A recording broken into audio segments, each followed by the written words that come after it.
Selamat datang Sobat Opreker Handphone bersama saya Joko Kendil Smart. Sekarang ini saya ada handphone Realme ya. Ini Realme berapa sih?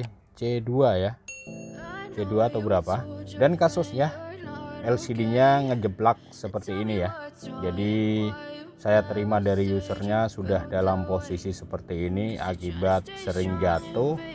Kemudian handphone ini ketika kita nyalakan itu dia getar dan menyala, tetapi layarnya tidak tampil ya, tidak ada gambar di layar LCD-nya.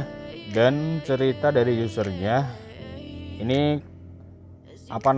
ketika ada telepon ya masuk, kemudian coba dihubungi atau ditelepon gitu nyambung ya.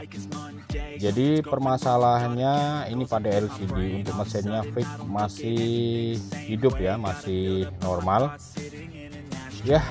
Kita tadi sudah lihat untuk fleksibelnya tidak ada yang kelihatan sobek atau apa. Coba kita bongkar saja, barangkali sobeknya di bagian dalam yang tertutup frame ya. Kita coba buka saja, atau mungkin konektor dari LCD-nya renggang ya.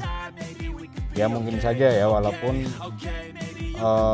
dia ada penjepit atau penutup mesinnya ya. Kita coba saja, yang penting kita bongkar saja ya.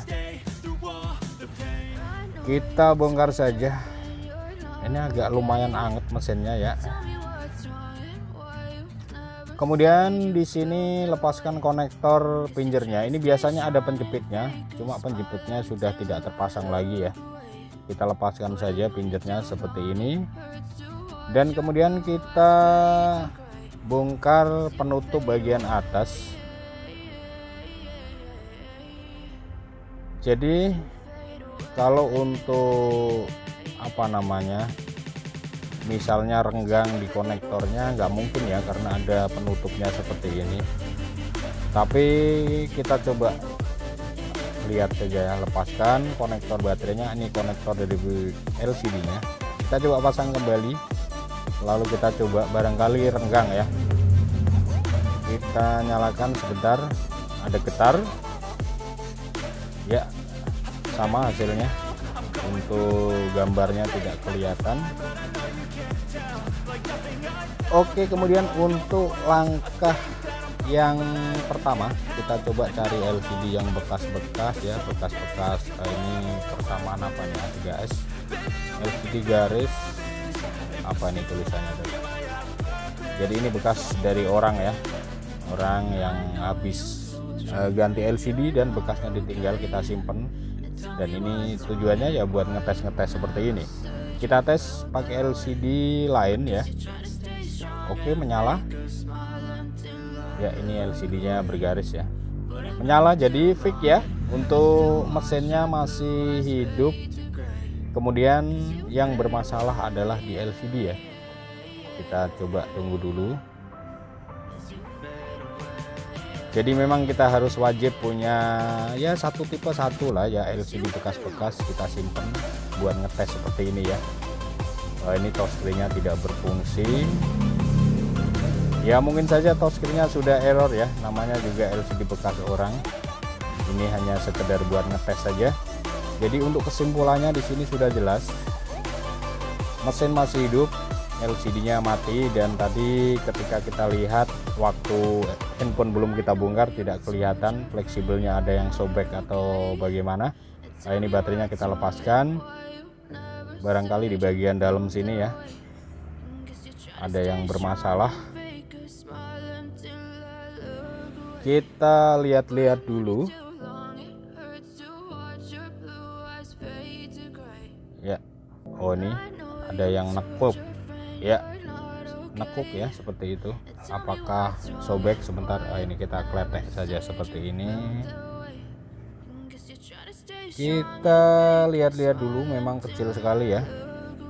Oh, ternyata ada yang sobek sedikit ya di bagian sini. Dan ini sepertinya sebentar, jalur lampu ya. Oke, jalur lampu sobek ya, bisa kita lihat.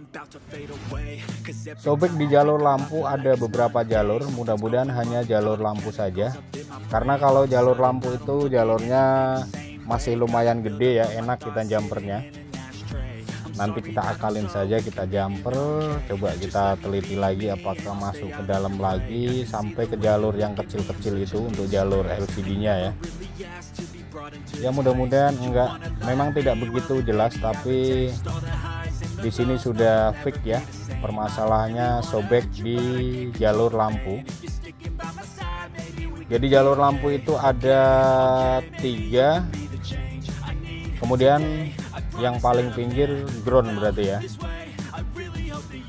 Ya, kita akan coba jumper, mudah-mudahan tidak masuk ke jalur yang kecil-kecil itu, karena kalau jalur yang kecil itu kena satu saja putus, itu LCD bermasalah ya. Kita zoom dulu, mudah-mudahan hanya jalur lampu saja.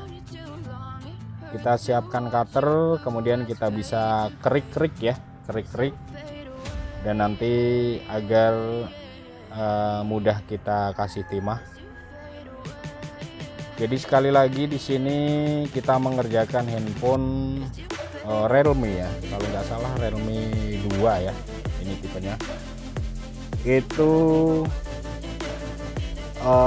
posisi handphone datang itu sudah ngejeplak LCD ya, atau sudah terlepas. Kemudian dites mesin masih nyala, tetapi LCD-nya gelap ya.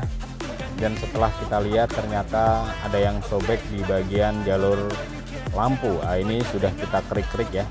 Kita lihat dulu. Kalau sudah kita kerik-kerik, kita bisa kasih plug dulu. Kemudian kita timain ya. Kita kasih timah agar mudah nanti kita jumper. Jadi ini saya mengerjakan hanya menggunakan kaca pembesar seperti ini karena tidak punya mikroskop ya. Dan ini kalau punya mikroskop lebih enak lagi kita ngerjainnya ya, lebih mudah, gambarnya lebih jelas. Dan ini kebetulan juga ya, putus jalurnya di bagian fleksibel iya, di bagian jalur lampunya. Jadi jalurnya ini masih gede-gede ya.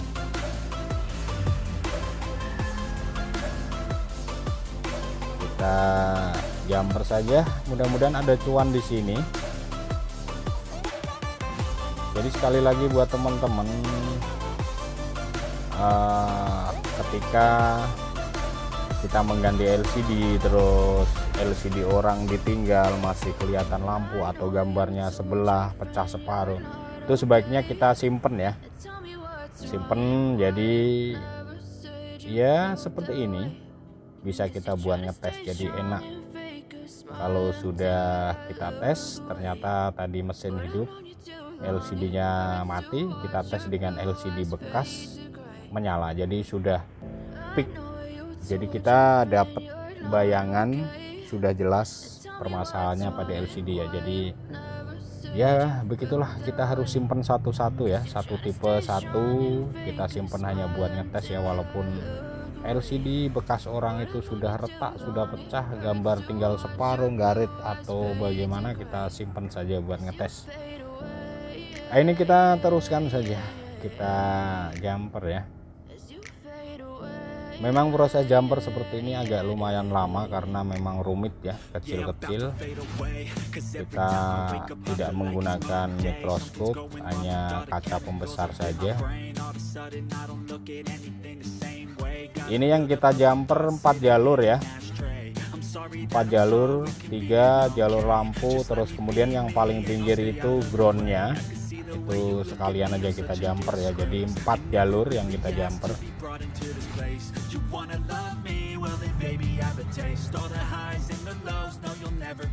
Mudah-mudahan ada cuan. Dan ini untuk kerjaan jumper seperti ini biasanya upahnya lumayan ya, ongkosnya, karena si usernya pasti mau. Sebab apa ya, kalau ganti LCD mahal ya, sudah tahu ganti LCD mahal. Jadi kita bisa mintain separuh dari harga LCD nya saja. Biasanya orang sudah nggak nawar-nawar lagi ya, yang penting kerjanya beres, LCD bisa normal kembali, tidak harus mengganti yang baru. Jadi separuh dari harga LCD saja user pasti mau ya. Oke, kita selesaikan dulu.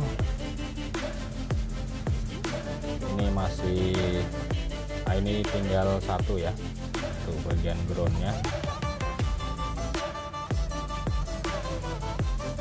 Oke, sudah selesai 4 jalur, kita jumper, kita bersihkan. Kemudian kita bisa teliti lagi ya, barangkali ada jumperan yang kurang kencang ataupun ada kabel yang terkelupas kemudian beradu. Jadi harus kita teliti dan pastikan solderannya kuat ya. Ini kita zoom lagi coba ya, maklum ya, ini memang kameranya ala kadarnya. Mudah-mudahan teman-teman pada jelas ya. Nah, ini kita cek di solderannya aman, kemudian tidak ada kabel yang terkelupas, takutnya nanti beradu satu sama lainnya. Oke, saya anggap ini sudah mantap untuk jumperannya.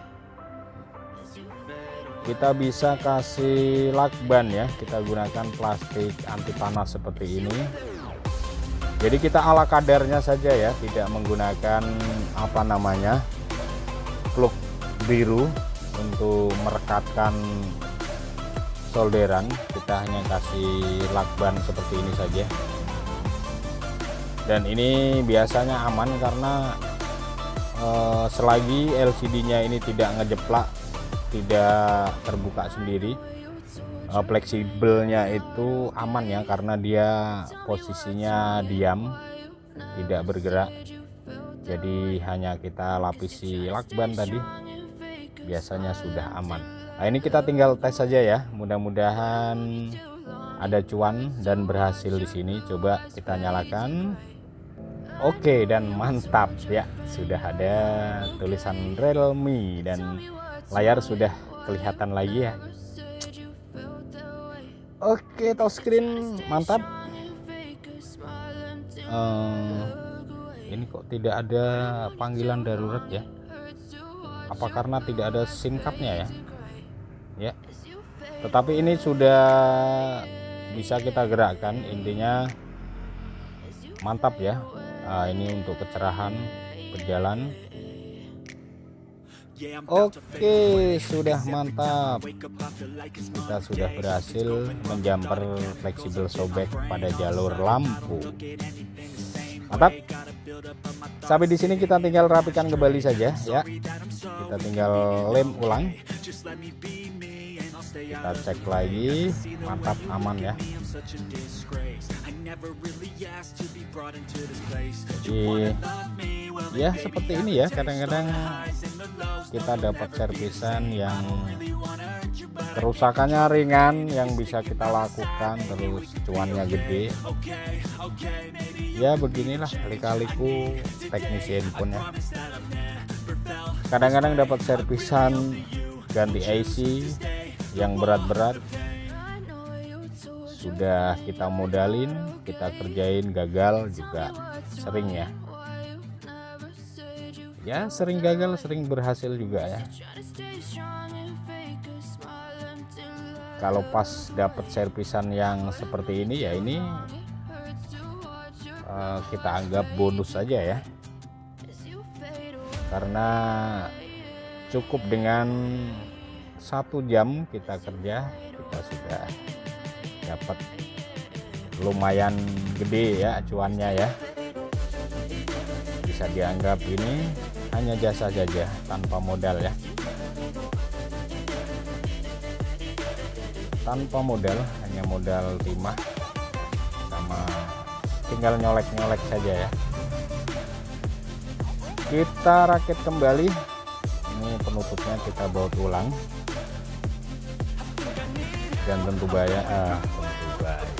Dan tentu saja kita tinggal WA yang punya saja, handphonenya sudah beres dan bayaran ya, itu saja. Kita rapikan saja.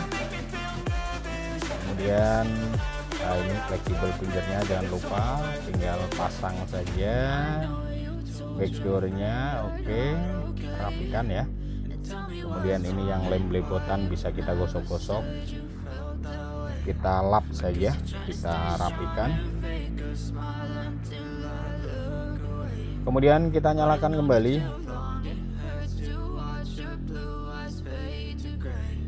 Dan setelah ini kita tinggal ikat saja ya menggunakan karet, diamkan kurang lebih 1 jam agar lem LCD-nya ini bisa presisi ya.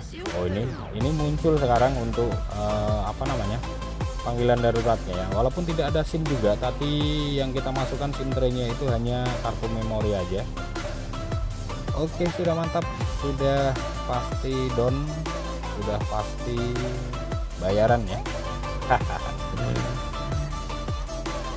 Jadi sekali lagi buat teman-teman ya, tidak semuanya teknisi handphone itu mengerjakan hal yang susah-susah ya. Kadang-kadang ya seperti ini, ada cuan di sini ya, ada bonusan lah ya.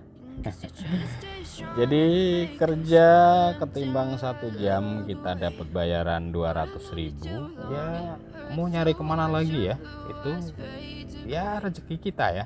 Oke, sekian dulu, terima kasih dari saya Joko Kendil Smart, semoga video ini bisa bermanfaat. Kita ketemu lagi di video selanjutnya, dan akhir kata dari saya, salam opreker handphone.